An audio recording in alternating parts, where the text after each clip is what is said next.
राम जी बैठे थे दरबार में अयोध्या में और हनुमान जी हमेशा ऐसे रहते थे अपने राम जी के आगे सिर झुकाकर, आंखों में नीर आता रहता था और कभी कभी सिर उठा के अपने प्रभु को देखना, फिर आंखें बंद करके नाम जपना शुरू कर देना। राम जी ऐसे देख रहे हैं हनुमान जी को प्रेम भाव से। हनुमान जी को लगा राम जी मुझे देख रहे हैं। अब राम जी उसी समय अपना मुंह ऐसे किए और माता सीता जी को देखने लगे। फिर थोड़ी देर में हनुमान जी की तरफ फिर से एक टक लगा। अब हनुमान जी फिर से ऊपर देखे तो ये सिलसिला चलता रहा। जब दरबार संपन्न हुआ, अंदर गए, जानकी जी ने प्रभु से कहा, स्वामी आज जिस भाव से आप हनुमान जी को देख रहे थे कितना प्यारा भाव था, और जब वो आपको देखते थे तो आप मेरी तरफ देखना शुरू कर देते थे। ये खेल क्या था प्रभु? राम जी बोले मैं इमोशनल था। हनुमान जी ने जो उपकार किए हैं मुझ पर, मुझे लाड आ रहा था, उसको गले लगा लो। हनुमान का ऋण है मेरे ऊपर, कर्जा है। जानकी जी बोले किस बात का कर्जा है? बोले जानकी जी मैं हनुमान जी के बाद आपको देखता था, मुझे आपसे मिलाने के लिए वही दूत बनकर आए हैं। अगर वो ना आते मैं आप तक कैसे पहुंच पाता?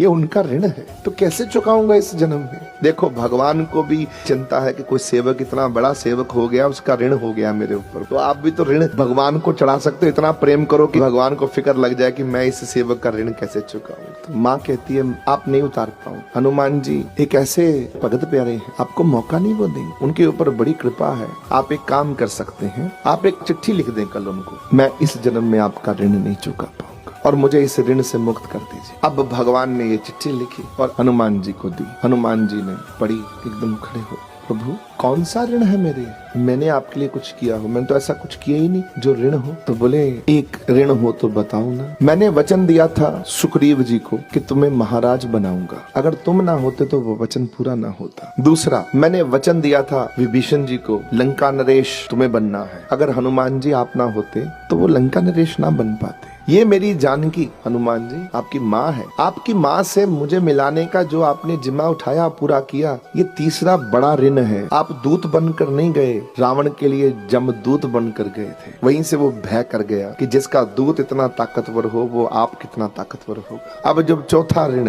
तो बोले ये जो मैं गद्दी पर बैठा हूँ, अयोध्या राज अभिषेक हुआ है, ये केवल हनुमान जी आपकी ही ऋण है, मैं यहाँ भी ना बैठ पाता। अब 4-4 कर्जे लेकर बैठा हूँ। तो हनुमान जी बोले प्रभु मेरे पे भी 4-4 कर्जे हैं, अभी उतार देते हैं। अपनी चरण इधर लाइए। जब चरण पकड़े, मत्था टेका ऐसे प्रभु का, माँ के पास गए, माँ के चरण पकड़ के मत्थे पे लगाए, प्रभु आपके पास भी 4 पद हैं और मेरे पास भी 4 पद हैं, तो कितने बचते हैं? ये हनुमान है, ये सेवक होना चाहिए। अभी तो जो सिर पे हाथ रख दिया ना दोनों ने, तो 4 कर्जे मेरी तरफ आ जाएंगे। रख दीजिए प्रभु, मेरे पे कर्जा चढ़ दे दीजिए, मैं आपके कर्जे उतारता रहूं। यही हनुमान है।